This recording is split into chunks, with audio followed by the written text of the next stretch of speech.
rotate your phone. Do I have to rotate the phone? I don't think so. I don't know. We just got a message that said rotate your phone, but I'm not going to. So, hi everybody. Hi, can everyone see us? Are we sideways? I don't know, I'm gonna have to look at me. We could just scooch in real close. Okay, so somebody sent us a message, are we sideways? Without me setting myself on fire. Let me look.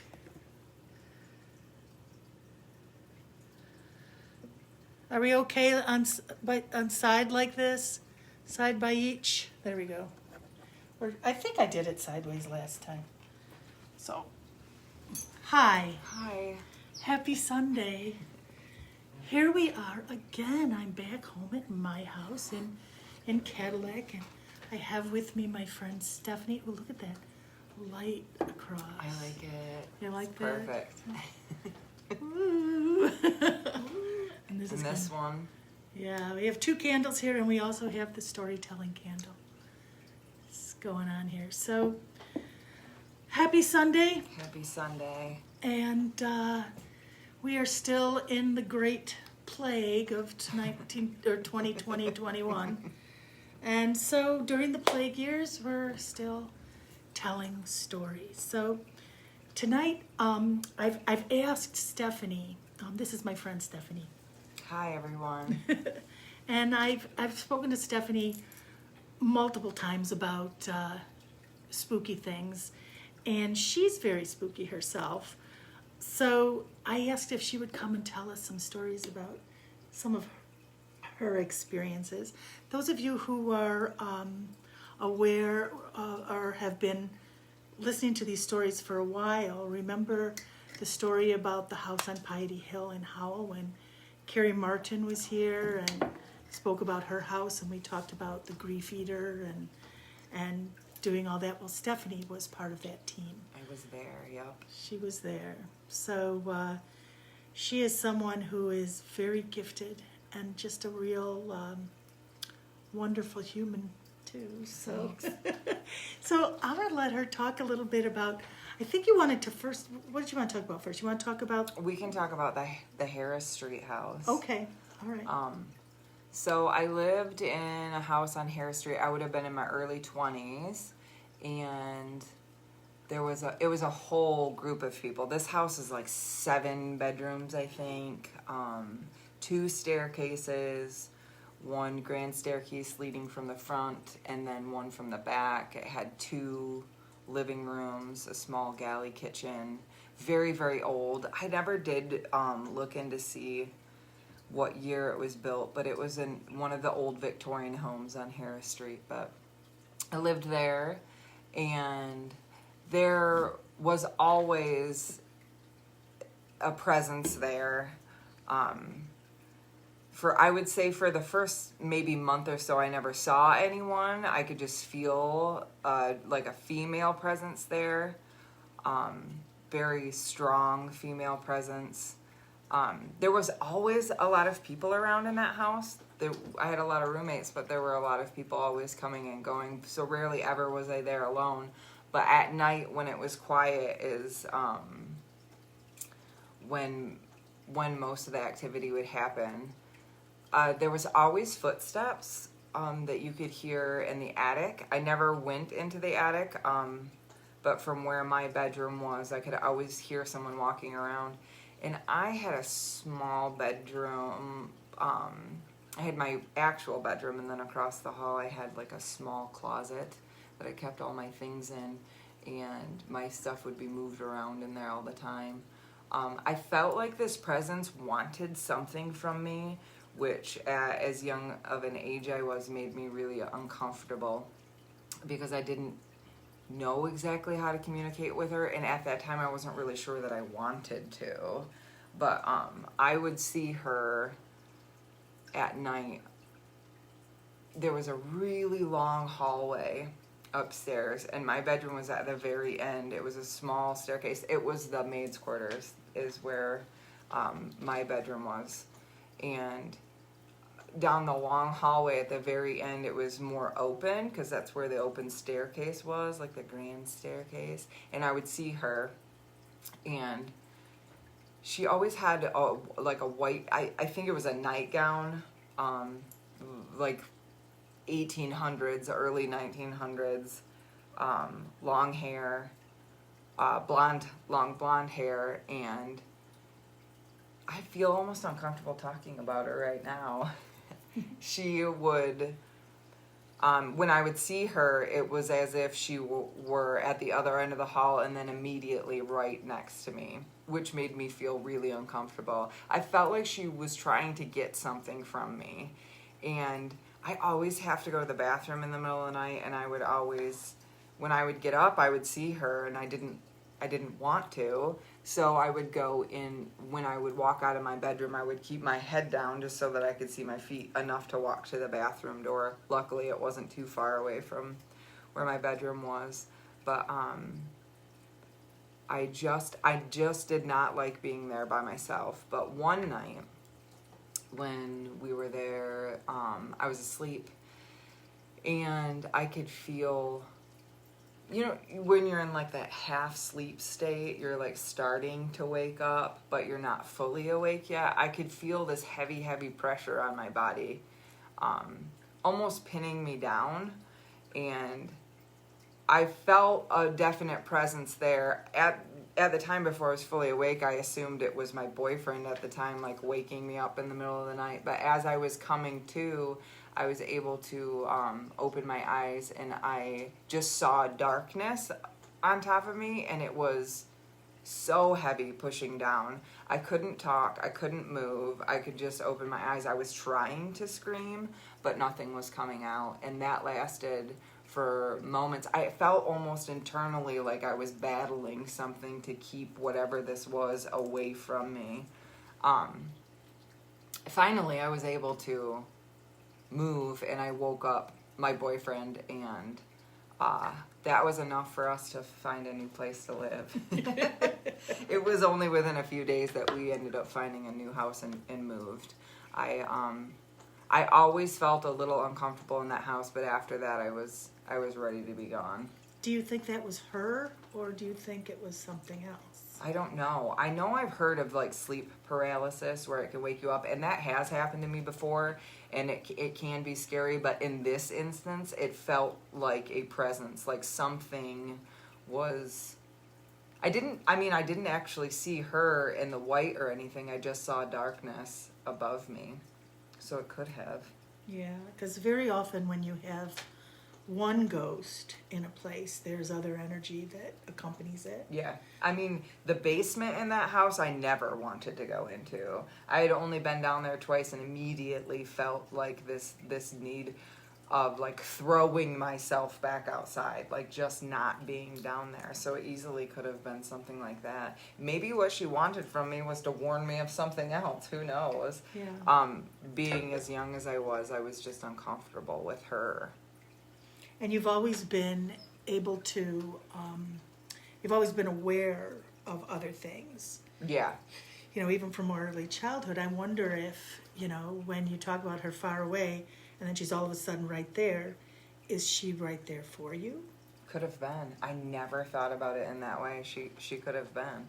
I know that the folks who bought the house after we all left had ghost hunters come in, and I had the opportunity to go to their house. They were having a pre-party for the gala when I was a part of the Historical Society, and I talked with the gal. I mean, there was a party going on, and I just sought her out and said, this may sound weird, but I want to talk to you. And she seemed excited to have someone to talk to about it that had experiences as well. And she actually took me upstairs, and they had remodeled completely and showed me everything. And she shared some of the stories with me that they felt a presence there and knew that someone was there also, and had the ghost hunters come in and confirm. I'm pretty sure that story was written up in the Cadillac News about that.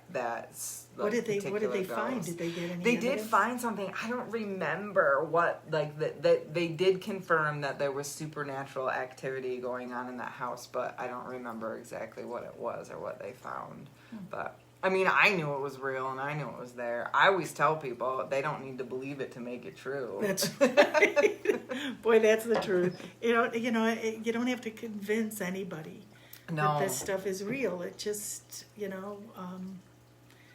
doesn't matter whether people believe it or not. It's our experiences. It's like stubbing your toe and saying, "Oh, I stubbed my toe," and then have someone say, "You did not stub your toe. I was right here. You did not stub your toe," and your toe's going woo, woo, woo. That's what this all reminds me of. This questioning, the reality of someone's experience is curious to me. So I mentioned that since you were your whole life, you've experienced things. You want to talk about when you were younger, or do you want to talk about the shop? Or Well, when I was younger, I just always remember feeling more than what others would. I do remember confiding in a friend when I was very young. I was like in 3rd grade, that I could talk to people that weren't really there, and her father was a pastor of a church. I don't remember if I told you about this or not, but I was in 3rd. How'd that go? Not well. I was in 3rd grade, and I wasn't scared of people when they came to talk to me, or spirits. They weren't any different than talking to a regular person. But I remember telling her, and she ended up telling her dad, he wasn't the head pastor, but he was one of the pastors of the church. And he got a group of the elders together, and I went to, it was like a Wednesday evening service thing, and I went with her to it, and they asked if I could stay after. They took me downstairs to this room. It was like a meeting room or something, and they laid hands on me. I mean, I would have been like 8 years old. Were your parents aware of this happening? I don't know. I feel like I must have told my mom. I told my mom everything, and she probably just didn't allow. I didn't go back there ever again, but I do remember telling my grandma about it, and she was not happy that they would do that. But I was terrified, not of the experiences I had, but that all of these like grown men are hovered over me. They said they were speaking the devil out of me. So as a young kid, to have that told to you was pretty scary. And I like talking to kids about this that's child stuff. abuse. Yeah. Let me just say right now, Yeah. anybody who ever feels like they need to save a child who is a seer by gathering a bunch of men in a room in the basement to lay hands on a child, Yeah. Don't. And if somebody tells you they're about to do that, tell them you'll call the authorities, Yeah. because that's not okay to do. No. And it wasn't your family, it wasn't your belief system. No. It was emotional and spiritual abuse. Yeah. What'd your grandma have to say? Because She was I not know your happy. grandma. She was not happy about that. My grandma was always. I could talk to her about anything and everything, and I just remember her being very angry and saying like a lot of bad words about that situation, and that I didn't need to ever be around those people again. And she always told me that, I am who I am, and there's nothing wrong with who I am. To just continue on being me, which I loved, because I feel like I always was an odd child, and I feel like she helped give me. And my mom said that she always knew I was different from the moment that I was born, and she allowed me to be myself without any restriction. And I grew up in a home that had no religious background or anything, so I was allowed to see and believe and hear and all of that. So evil was not attributed to your not at all. experiences. Not That's at a good all. thing. That if anything drives me crazy, it is that when we talk about spirit and our ancestors and the reality of that, to have that be attributed to something evil or that demonic. Always makes me sad. I recently had a situation like that. Honestly, I think for a really long time it was hard for me to be open with people about things, because I was worried how they would perceive me or think or feel that they need to save me. Yeah. But I'm good. I know you are. Me too. And I'm an old lady, and I just had somebody. I sometimes have people who feel a need to save me from what I have no idea. Yeah. So, do you want to talk about things at the shop? Oh yeah, the shop definitely has multiple spirits there. We do have I guess a shop ghost. Well, describe where you work. And Okay, what you I do and work stuff, at 'cause- Platinum Company Salon downtown. It's 122 North Mitchell, Great corner salon. of Beach Street and Good Mitchell Street. haircuts. It's Shirley and I work together there. Shirley's one of my best friends. Hey, Shirley. And yeah, we have stuff happen all the time there. But when I first started working there, gosh, it's been like, I don't know, like 11 years or something. We had like the building next door to where we are right now. And Christine owned the Atomic Closet next door, which was one of my favorite stores in town. I remember when I first started working there, it was an older guy, not super old, but like a hardworking guy. He would talk to me, and he was mostly just kept busy. Like I would just see him. He wasn't like trying to get my attention or anything. But I remember one day him being super mad, and I hadn't worked there very long, maybe like 2 weeks, and I just asked him what he was mad about, and he was like almost like he was just angry, like almost spitting angry when he was talking, that he was mad about the cigarettes on the building. And all I pictured was like people putting cigarettes out on the building, and I didn't want to freak out any of my coworkers. Because you were new. Yeah. And Hey, so the the ghost resident in the ghost. back. No, I wanted to see what he was talking about or see if there was anything I could do to help him. So I just asked some of the girls who I knew were smokers if they put their cigarettes out on the building, and 2 of them said that they would stand out back and smoke and then just kind of drag it across the bricks in the back, and I just asked them to not do that anymore. But he told me his name was Joe a long time ago, but I don't actually think his name is Joe because he chuckles at me when I call him Joe, so I think he just said that to me almost as a joke. I maybe not.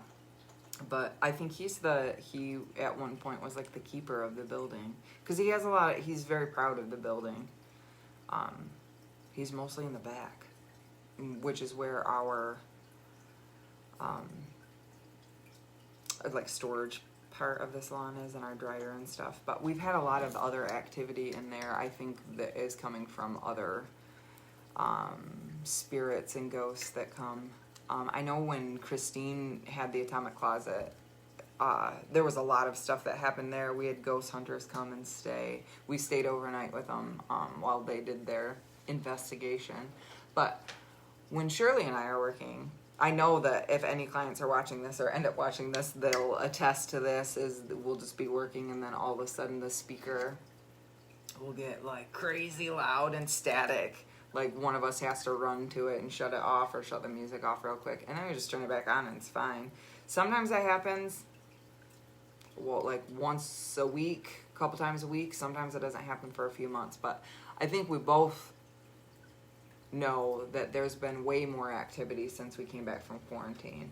And we both see at the corner of our eye all the time, and we know we both can feel that there's someone else there. You definitely don't feel alone in that building. I know that other girls have mentioned not feeling comfortable in the building by themselves at night. I feel comfortable. Like, I don't think there's anything there that's going to hurt anyone. Well, Joe likes you. Joe likes me. I thank him. You're probably safer there.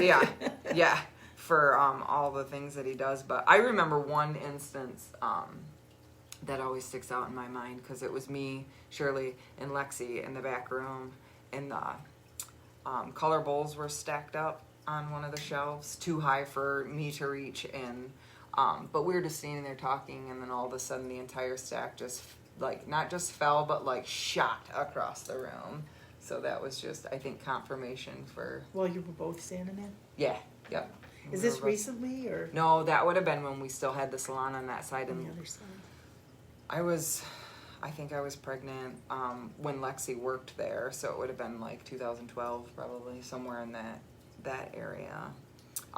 There definitely is a darker presence that's in the basement.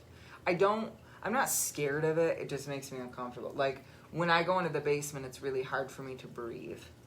And when I feel not like I can't breathe, but almost like the oxygen is being taken from me, I don't like that feeling really. So I don't like to be in the basement. Basically, for as long as I can hold my breath is how long I go in the basement for.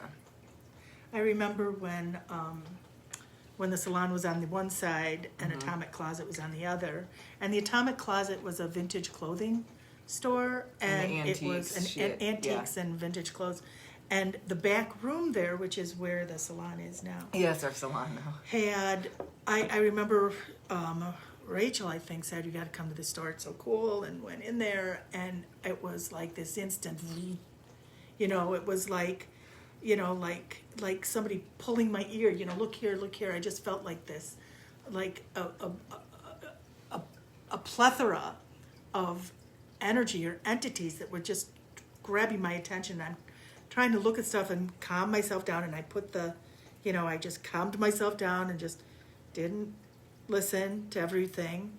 And when we went in the back, there was this incredibly strong presence back there. And it was, as I was entering that back room to walk through, and that was where the older stuff was, I just felt this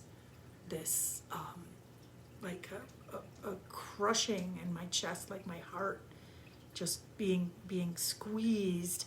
And as I stepped in, one of the mannequins was wearing a Victorian or turn of the century morning dress. And it had even the hat and the veil and the whole thing. And I looked right at that, and I'm like, oh my God, somebody wore that for a long time.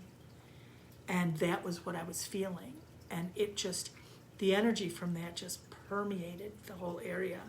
I couldn't stay there very long. We went on the other side. But also, when the salon was on the other side, I remember once I was there, and when I get my hair cut, I have to take my glasses off, and Shirley was cutting my hair. And you were across the way, and I couldn't take my eyes off of you. And I said, what's going on here? I asked Shirley, what's going on? And she said, things are flying off shelves. There's all kinds of stuff. And I said, yeah, there is something here. And you were like illuminated. And, when I don't have my glasses on, what's across the room is just a blur of color. But you were, it was like I was following you. And I said, and then she said, we don't know what it is. Do you know what it is? And I said, it's for her. And she had you come over. And it was your grandma. It was my grandma. And that at that time, I remember all of this happening, because at that time, when my grandma tells me I'm supposed to do something and I don't do it, then she comes around and she like shakes things up to get me to be like, I told you this is what you're doing. And I wanted to have a baby. But I was terrified of losing another child.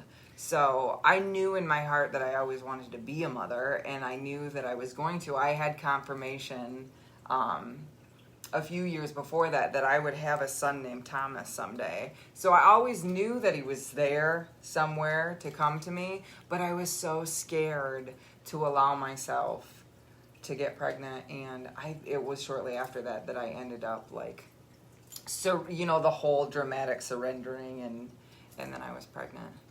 Yeah. And Tommy's here now, and he's 8. Yes. But that was my grandma at that time.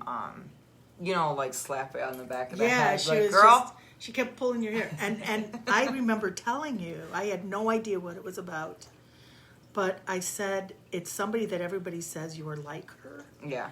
And I think it's your grandmother.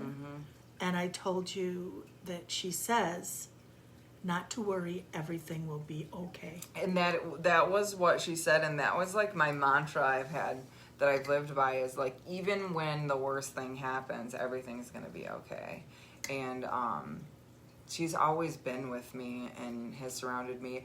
She passed away when I was pregnant with my first son, Jack, in August. I had Jack in October, and she told me, she put her hand on my belly and looked me right in the eye. It was the last time I talked to her before she passed, and she said, everything's going to be okay. And I've kept that with me always.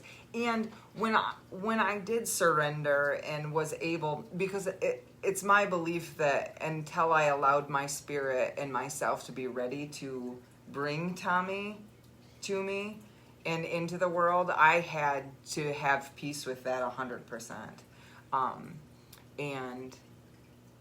And I did. I was able to do that. And I thank my grandmother for that. I don't think I would have been able to get to that point without her constant support. I mean, we're surrounded by our ancestors and our angels all the time. We just have to talk to them. Yeah, and listen. And listen. And just be aware that they're there, that when we feel like we're completely alone in the wilderness, that we're not. You know, that meme of Bernie is with us. I couldn't help myself. Oh man, yeah. So, yeah, you've had a lot of things happen in your life. Mm-hmm. Yeah. So, what do you think it all is? What do you think? What do you think reality is? I don't know. Different for everyone. Okay. I feel like energy is what everything is, and it's all about how reality is all about how people define that energy. Mm-hmm. What words they use to describe it. To me, I feel like it's a knowing inside you. It couldn't all possibly be different. It's all the same source, right? It's just how people define it differently. And we all have different paths and ways to connect to that source. I wish more people would figure out what their path is to connect to that source in a way that's actually going to lighten them. But I feel... And lighten the world. The world, yeah. I feel like all of the struggle,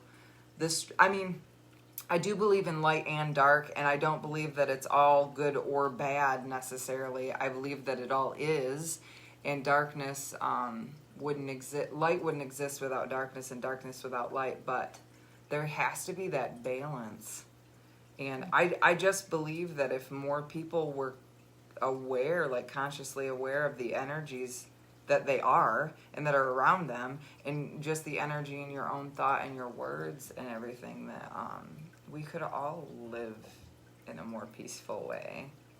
We're all connected. Like, I always go back to this vision that I had of the ocean. It was like the ocean is this vast, massive being of life, the water itself, and when you take a cup and you scoop some water into the cup of water is still the ocean. Like, that's still the ocean. Basically what I'm saying is we're all a bunch of little cups, and we're all from the same source. It would just be nice if everyone could see it that way. Mm-hmm. I guess that's my reality. Yeah, and see each other that way. Yeah. That we're equal. We're a lot more alike than we are different. Mm-hmm. Mm-hmm. Well, maybe not you and I. Right. I just had a crazy deja vu. Well, I always think of that when you said something to me one time about well, maybe I'm crazy, but I guess we both are. That's right. Crazy in and that's some okay. books. Yeah, that is okay. So, you want to talk about how you ended up coming with to Piety Hill, to the Preston House? Yeah, that was awesome. Like, the way the whole thing planned out. I knew that I was going to be a part of it. Okay, the first time I met T.I., I was a cashier at a grocery store. And she came in through my line, and I loved her. I knew that I loved you, like I just did, like everything, her hair, the way she looked, her dress, her necklace, like everything about her. And I knew that we would be friends someday. That's how I usually know that I'm going to be friends with someone. Like I know way in advance, and you can't just be like, "Hi, we're going to be friends now." Right. To like wait for the universe to like lay things out in a more natural way. So, but I knew that we were drawn together, and I knew something was coming. And then every time you come in and I cut your hair, you talk a little bit about things, and I knew I was going to be involved in it. And I remember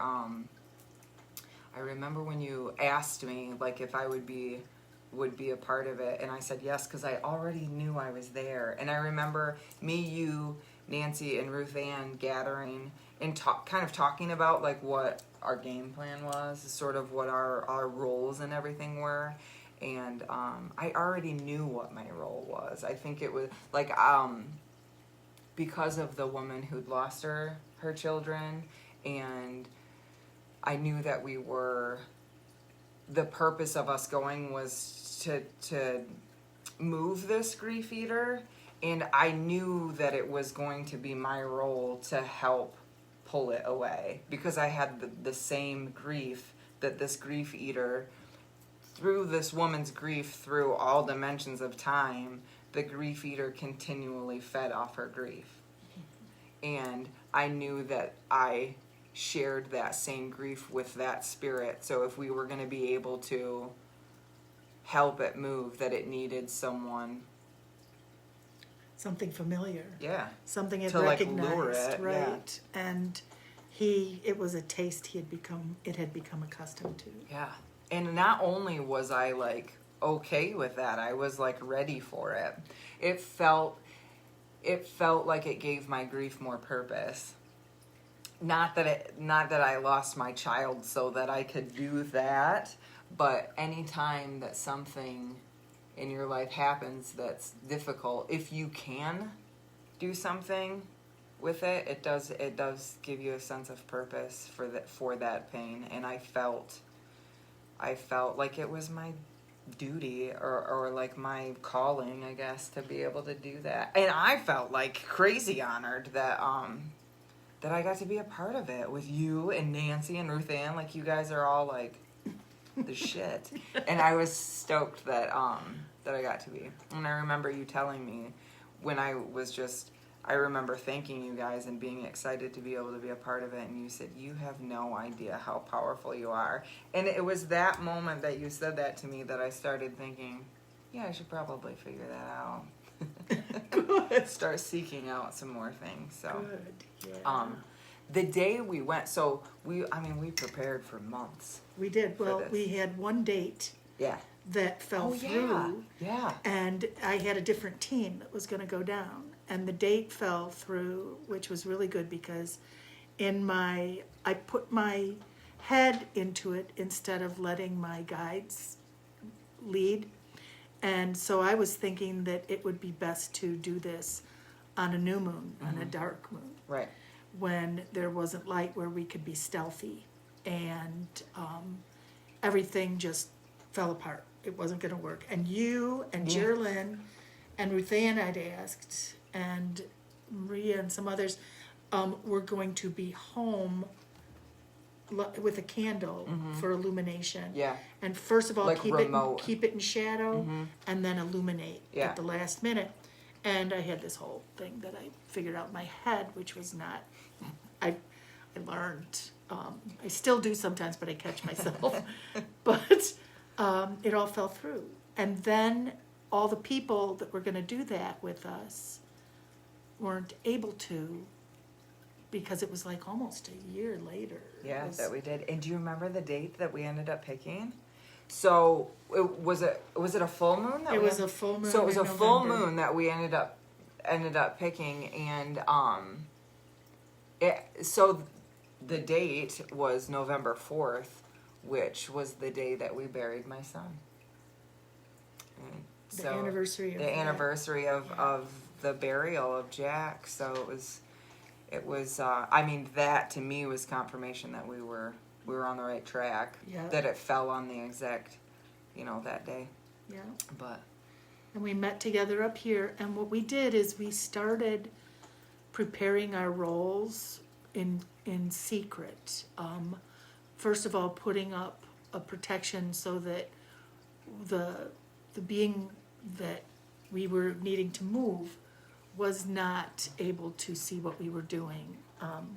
I put up major blocks because I'd been there multiple times, and these things, they're not bound by space. You can connect. Once you connect, you connect. And I had pretty much connected with this entity, and so we put up this block, and everybody had their block. And then when we were all going together, we put together the B team. Ruth Ann was going to come too. Ruth Ann is visually impaired, and as it turned out, at the last minute, she could not come because she had to be with her grandkids, and so she stayed back, and she and her granddaughters did drumming. She also wrote a chant song for us that we would sing to this entity when we were there, and then she was singing and drumming up here with her granddaughters and putting her medicine into the mix. But we went down there. It was crazy. And you'd never met Carrie. You'd never met Nancy before. No, I'd met Nancy a couple. Well, because we met a couple times before that, but that was But I had never met Carrie, and Ezra went, and I'd never spent time with Ezra before. Yeah. So, and I remember when you're preparing for something like this, it's, of the utmost importance that you're spiritually led in everything that you're doing. And, you have your own mind as well, so we try to, no, you don't need to do that, or whatever. But I remember I have a lot of, trinkets and charms and stuff that I use in my rituals that I do. And I have this anchor, and I was like, I forgot about I know, the spirit was telling me to bring it. I'm like, for what? But I don't know. And you better listen. I know better now that I need to listen. So I brought the anchor. I wasn't really sure why I did, but on the drive down, we're like, we need an anchor to stay back to stay back. And I had that anchor with me, so it was perfect. I know. Yeah. And Ruth Ann gave Ezra an arrow that she put on a leather thing for him to wear around his neck. As Ezra came, we talked about this being, and it was we talked about it, especially with Ezra. Ezra is a beekeeper, and he's been on here a few times telling his stories about the woods and about some other things. Ezra's pretty spooky. When he was born, that's my son, and when he was born in the cull. He was a home birth, and he was born before my water broke. So in many cultures, including the culture of my ancestors, if you're born in the cull, you're a seer. You're a special person that, because you're in both worlds at the same time. You were born into this world while still in your amniotic sac, in the world from which you came. And Ezra is very much that. But also as a beekeeper, we were talking about this, and the day we were leaving, we were looking at protections to put on our hands or something, because we knew we were going to be facing something that could be dangerous, and that we didn't know, and it was making... It was new. It was new. There wasn't we could research on what we were doing necessarily. Yeah. It was being led by spirit and by intuition in order to play this whole thing out, and everyone had such significant roles in it, and it played out because we each did. That's right. Yeah, that's right. Mm-hmm. Ezra brought his smoker with sage that we grew here in the garden, and we talked about the entity as being like a swarm of bees, that it was where it's scary to many, terrifying to many, dangerous to some. But Ezra's always been called a bee whisperer. I watched him take care of a swarm outside here in our yard with not even gloves or anything on, and he was just able to gently move the bees without getting stung. into, because he wasn't messing with them, he was making them safe. So he brought his smoker, and while we set up our ritual, he smoked the perimeter of where we were to calm this being down, to calm this swarm of energy. And and then he stayed back at the house while we while we carried it to the cemetery a few blocks away. When we were here, before we went, we got together like a month ahead of time. Or no, it was the new moon. We got together at the new moon. And we each dressed a candle and put our intention of what our role is into that candle. And I don't think we spoke what it was at that time. No. We kept it a secret. And we even wrote, did we write and... We carved in the candles. Yeah. Yeah, and then picked oils and herbs for them to really put thing in. And then as it became time, when it was time to illuminate ourselves, we lit our candles and took on those roles that we had. And before we went that morning, I did Saturday school for naughty children at Pine River High School. I went and supervised Saturday school, and Ms. T.I. is the Saturday school detention person. I came with snacks and I helped them with their homework and stuff, but that's how I do detention. But I stopped at Ruth Ann's because she wasn't coming. She wanted me to stop before going. And it was the night before that I was tempted to do a master key spell. Yes, I remember. Yeah. Yeah. And a master key spell is when you do that, you have control.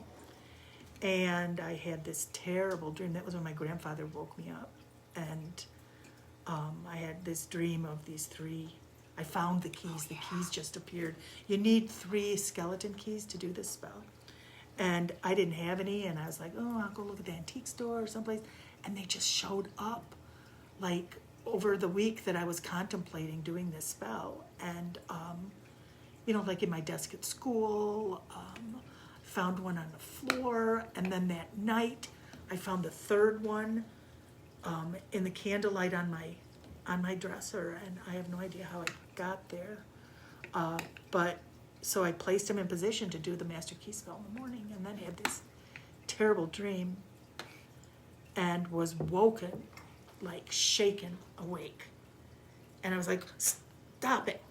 When something shakes me awake, I say, stop it. You're not allowed to disturb my sleep. And I woke up and I sort of sat up in my bed. Bunce wasn't in there.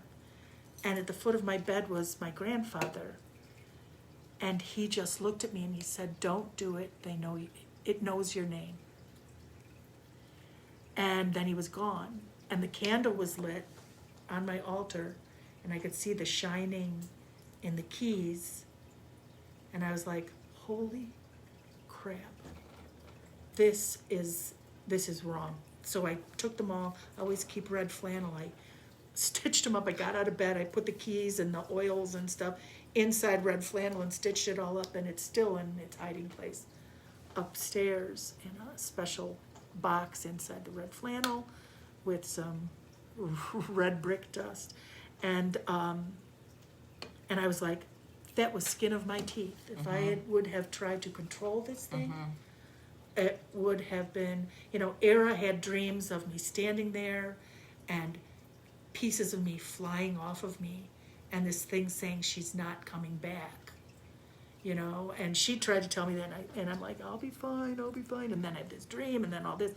So Ruth Ann said, will you stop by before you go? I want to sage you and bless you, and I've got to talk to you about something.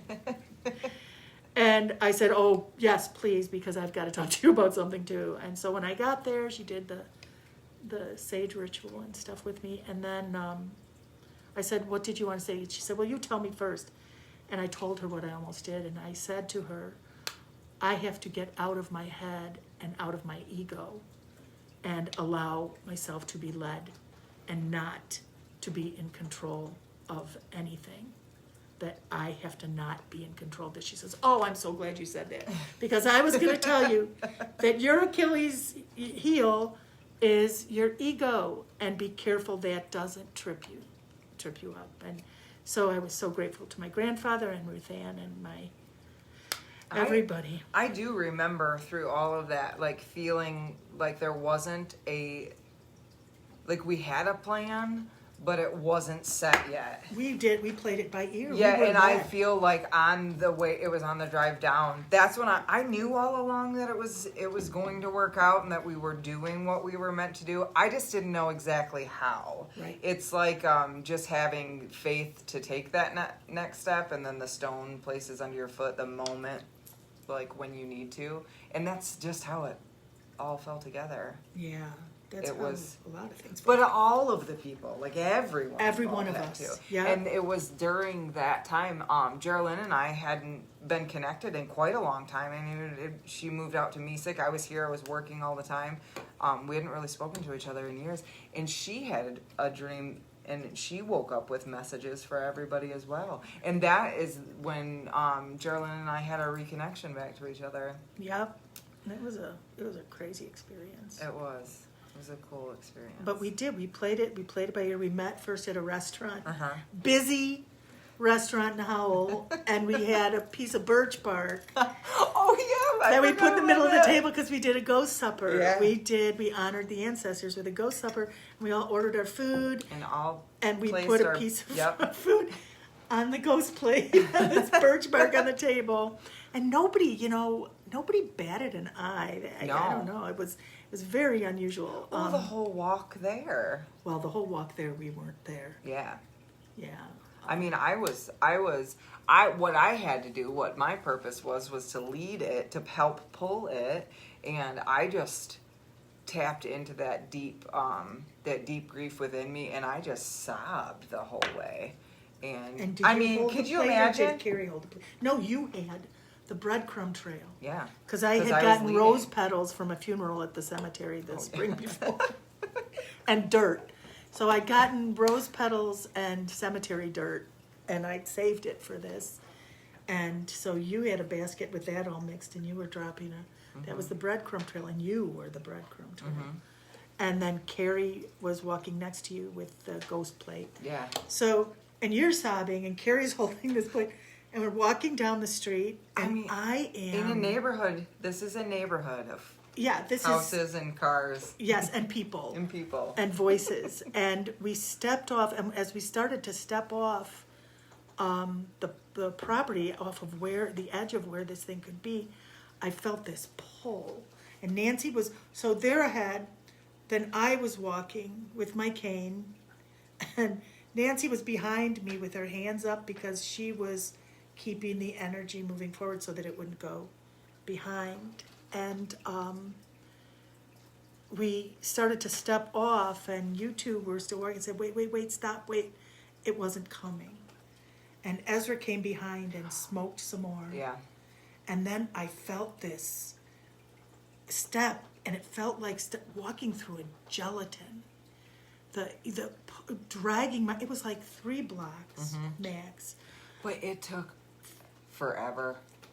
I mean, it took a really long time to walk there. Yes. Yeah. And I'm walking along, and I'm saying, we carry our dead, we carry our grief.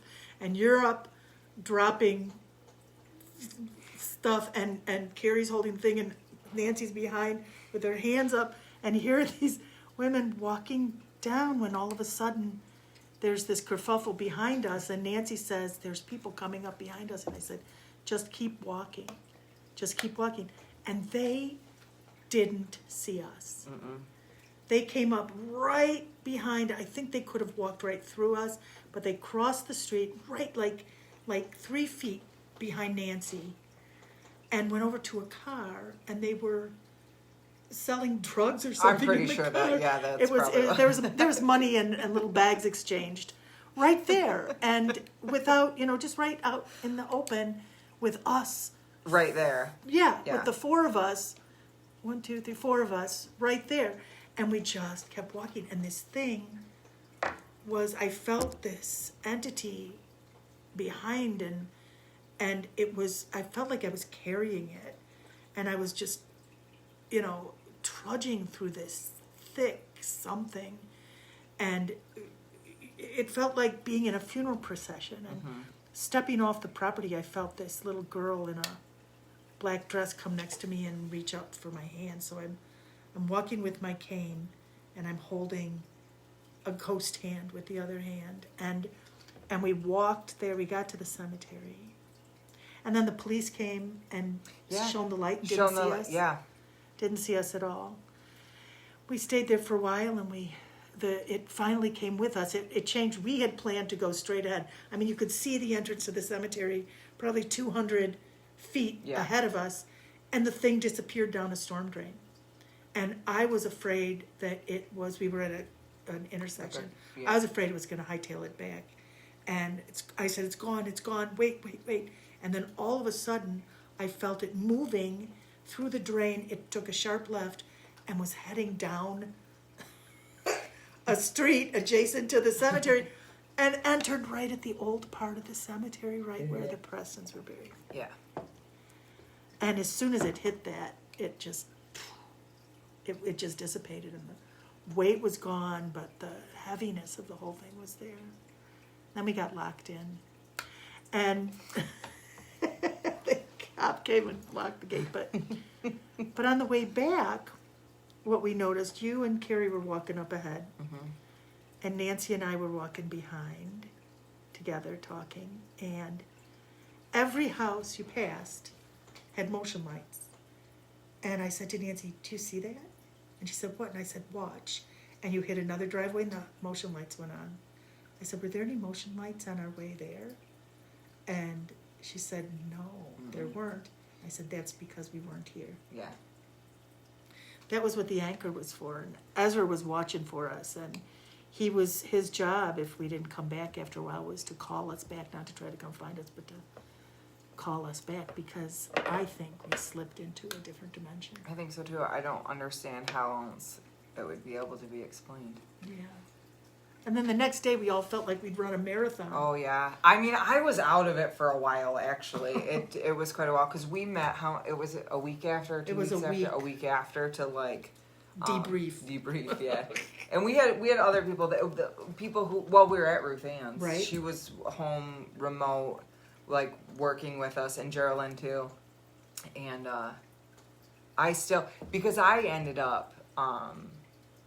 I was still like heightened, I think, through the whole thing. Nancy and Ruth Ann, after we had all met, like pulled me aside and said, you need to come back and let us do Reiki on you to like rebalance everything, which I was super thankful for. Yeah. Yeah. Because that was the first like major thing I think that I've ever done to that level with others instead of just by myself. I think that was probably the most major thing I've ever done. Yeah. It was cool to be a part of. Yeah, it's And I like being able to talk about it, because you can't with a lot of people. Right. I mean, you all who are watching this, I'm sure, are enjoying it. But yeah, it's how do you explain it to someone that has never experienced anything other than, Right. They don't have the definitions to understand. Yeah. Don't use the right words. Mm-hmm. And with, if I was there alone, once again, I could have, said, it was just one of those things. But, there were 5 of us. Yeah. That experienced that at the same time. Yeah. It was a profound. It was a shift for me. I felt For me too, and I think for Carrie as well. Our whole walk back from the cemetery, because Carrie and I, it was the first time we'd actually met each other, but we have like a sister soul connection to each other. The whole time we spent walking back, talking about our lives, and our lives today are so different from our lives then, but we both knew we were going to get to where we are today. And it's just a cool thing to remember. I mean, I forgot that part of it. Right. Yeah. Right. There was a lot of darkness going on in both of your lives. Yeah. Yeah. Yep. And it was like yeah, it was beginning. Yeah. Yeah, well, that's something else. I'm really grateful to have friends like you. Same. Who, that get it and Yeah. that, you know, yeah, I really Live in the appreciate same that. reality. Live in the same reality. Yeah. And in the same town. Yeah, I know. Like a few streets away. It's great. It is great. It is great. Oh, thank you for coming. Thanks for having me. Is there anything else you wanted to talk about before we... I think I covered everything that I could even think of. Normally I could talk a lot more. It's makes me a little anxious being on video, but I think I did pretty good. I think you did great. I think you did great. Thank you so much. Hey, I wanted to mention something. Tuesday, February 2nd, is one of the cross quarters that is probably my favorite ritual holiday. It's Imbolc or Candlemas or Groundhog Day, but it marks halfway between the winter solstice and the vernal equinox. And in the culture of my ancestors and my father's family, the Celtic ancestors, it is a ritual holiday to celebrate a reawakening. It's like from this cross quarter, from now, it has been getting lighter every day between solstice and now and Tuesday, but from the midpoint, from Imbolc, the light grows more quickly. It's lighter in both the morning and in the evening, so it just starts to feel lighter. And the earth, it's a time of awakening, and it's a time of coming out of the earth coming out of its slumber. And although here in the North Country, it's going to still be winter forever. Takes a little bit longer, Yeah, but even Beltane, even May Day is iffy. We could have snow, but the ritual is one where you use a candle and water, and the offerings are grain, wine, or actually beer if you do that, like beer is made from barley and that sort of thing, so you have the intake is you have the breads and that, and then there's a ritual for reflecting using a mirror and the water, and pouring water in the mirror and reflecting on the year past and looking toward the light ahead. And it's a time to remember your creativity. And when we were able to gather, I would have Imbolc rituals where we would each bless a new candle together and take turns putting our woes and the stuff keeping us into the well, into the water that symbolized the well, the connection to the universe and the earth and all things, and then share something creative that we've done in the past year, and then honor our creativeness moving into the new year. And then the candle, you hang on to the candle after the ritual. You reflect the candlelight in the water, and after the ritual, you blow out your candle and you set it aside. And whenever you're feeling blocked or I don't know, too down, you light that candle, and you remember how each of our lights together illuminate the other. And and you have that through the year. And then we could start the ritual by burning the nub of the candle from the last year and then preparing a new one. So since we can't be together, I've been trying to think about how to do this ritual virtually, like this storytelling virtual thing. And I think what would work best is, instead of just me being here alone doing it there, maybe what I'll do is I'll put a poll out. Do we want to do it via a group Zoom, where people can all participate and say the things you want to say and be part of the ritual? Or would you rather be on your own and I just conduct a ritual here and you can just observe and be part of it. And can Do it by we could yourself. like take a picture of our candles and I'll post it together on the same post so that everyone can see each other's flame, because it's my spiritual belief that when I'm very drawn to fire, and when you light a candle and the energy that it is putting out, we ourselves are putting energy out as well, and it's like alchemy, like it's all going together. Yep. And everyone lights their candles off that same flame, and that energy And when you stays put in them that and candle. when you put them together, you know, it's shared. So the energy becomes shared. Yeah. So that's why I'm thinking of Zoom, so we can all be I know, part of I it. like the idea of a Zoom. It's just a lot of people. We can I have do a it. professional Zoom account. I can have up That's to 200 perfect. people. Oh, that's perfect.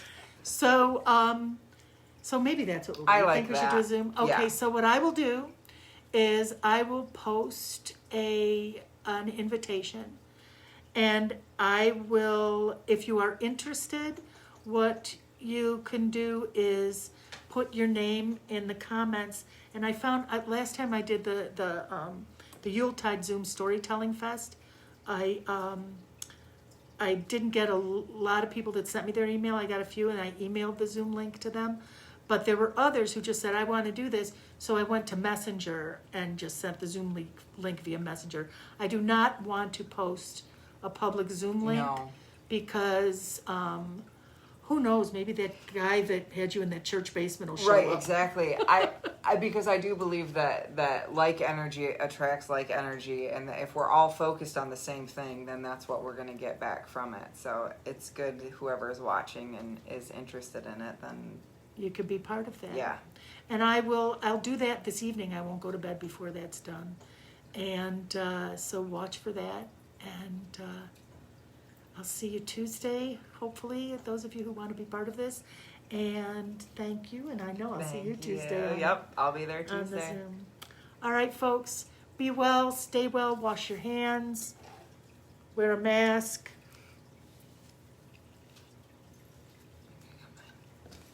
We decided that we would put the masks down for this story, but blessings to everybody. Blessings.